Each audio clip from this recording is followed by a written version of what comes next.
మనం ఎక్కడ, మన బతికి ఎక్కడ సార్? ఆయన కాళ్ళ దగ్గరికి రాణిస్తే ఎక్కువ. పౌలంతటి మహానుభావుడే, మేము దూరస్తులం, నీ సన్నిధికి రాకూడని వారం అన్నాడు. ఎక్కడ మనం కాళ్ళకాడ వండితే గొప్ప మనల్ని, మన బతుక్కి.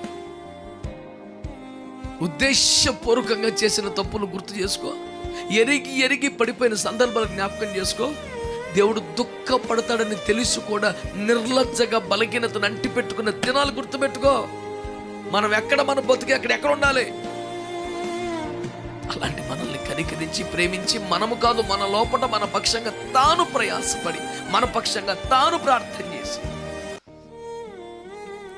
మొత్తానికి ఫలించే వారిగా మనల్ని మార్చి అన్ని తానై ఫలింపజేసి ఈ పాటి ఫలమునకు కారణము తానే. ఫలించావని